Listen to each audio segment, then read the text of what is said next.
Hey everybody! So a lot of people over the years have asked me if I'd be willing to do a tutorial on the chalk drawings that I do all the time.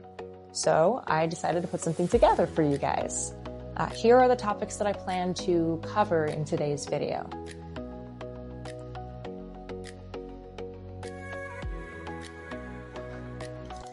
You can get this from Lowe's if you want the Krylon brand, or Home Depot has the Rust-Oleum one. They're not very expensive. The only difference between Krylon and Rust-Oleum is that Krylon will oftentimes dry faster in higher humidity, which is great for us because it is currently raining. So, you're gonna need some stuff for painting. Most people don't paint all the time. So, probably want a drop that you can put down.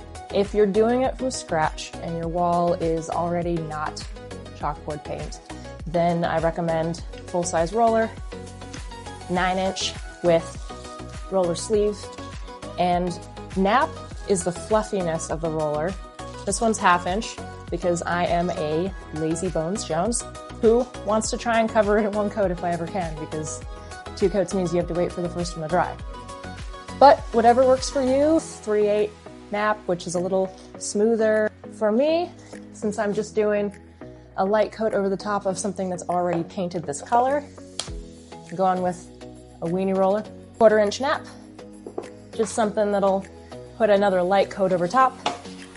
Tray, with the tray liner, use some tape off the baseboards. Also, for most people that don't want to have to do a lot of squats, pole, and also chip brush for cutting in. Take the paint.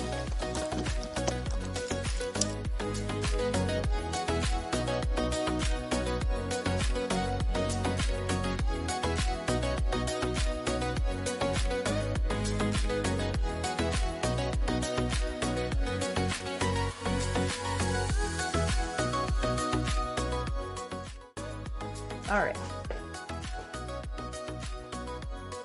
Fresh wall. It'll probably take about 1/2 hour to dry, depending on the conditions. Should give it a little bit of time before you start drawing on it, probably a day, but in a pinch you could do maybe a few hours. Okay, so the board is dry. It's been a few hours at least, probably. It's ready for the lay-in. So the question is, what technique do you want to use to lay it? There's a bunch of ones. You could freehand it if you're good at that. You could grid it. There's a doodle grid. My favorite methods are projector.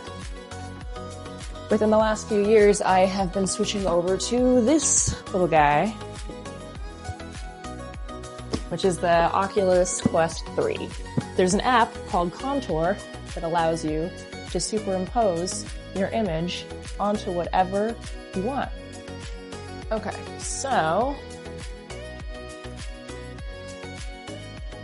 you're going to want to open the Contour app and select your artwork, and then you're going to want to place it accordingly. You can make it bigger or smaller, you can change the opacity, you can change the depth.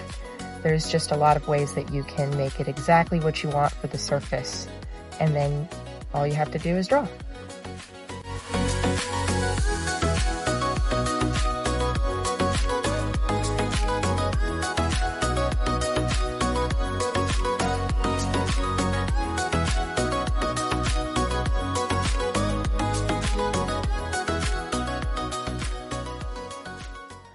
Okay, so now that you have awesome hair, here's your outline. There it is. This is the first step to your drawing.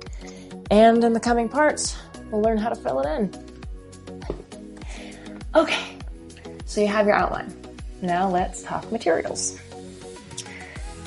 All right, so I'm not gonna lie, a bunch of my stuff is just kind of like an eclectic smorgasbord over the years collection of like pack rat stuff, which is pretty evident by my oh-so-professional bag. Anyways, I like Crayola a lot for like the broader strokes of things, you know, just using that side of it to lay in mass amounts of color. Full Touch, though, is definitely fantastic. They're also super fascinating. you should check out. They've got like a documentary online. But in terms of vibrancy, you really want to go with chalk pastels. Generally speaking, the entire move is to go with something that's water soluble that you can just wipe off with a wet paper towel. But ultimately, there are colors that no matter what you do or what material you use, they're just going to be terrible coverage because you're trying to cover black. It's just going to look spotty. But I have found a way to remedy that in the legit chalk world where people do drawings on the ground instead of on a wall. They usually will base out the ground with tempera, which is washable paint. I got some too. Usually I just use it for skin tones or yellow because yellow sucks in every medium. It wipes off just as much as the next thing. It wipes off with water, but you do have to use a little bit more elbow grease, and I'm personally not a huge fan of overly greasy elbows, so, you know, less is more is what I always say. All of this aside, my primary recommendation to all artists is to use a reference picture. And just use paper, but that's kind of limited because then you can't zoom in and see every detail. You can use an iPad, you can use a laptop, or you can do what I do and just use your phone. So you have your reference photo.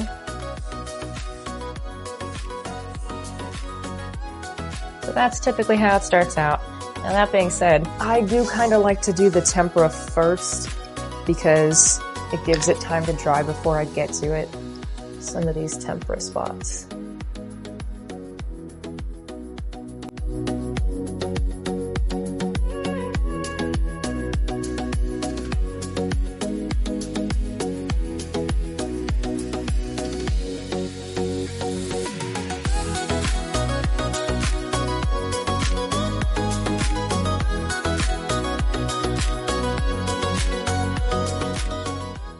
Okay, now it's time for a color change. These two are the closest to my reference picture.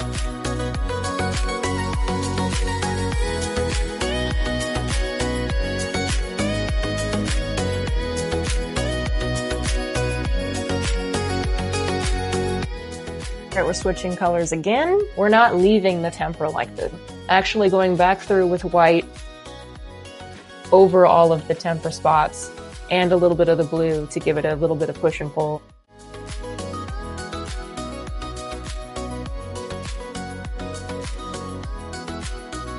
Another technique that I suggest when you're dealing with multiple colors is to sort of use specific fingers for those colors, because otherwise you're going to get kind of a blobby mess of different stuff. I'll use one finger to blend in the white of the blue,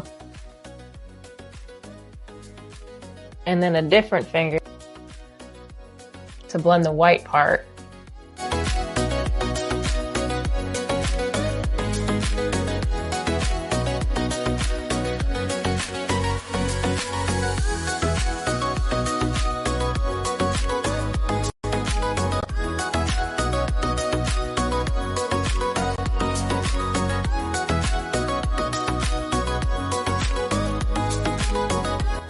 The last thing that I usually do, sharpen up the lines with some water on a brush.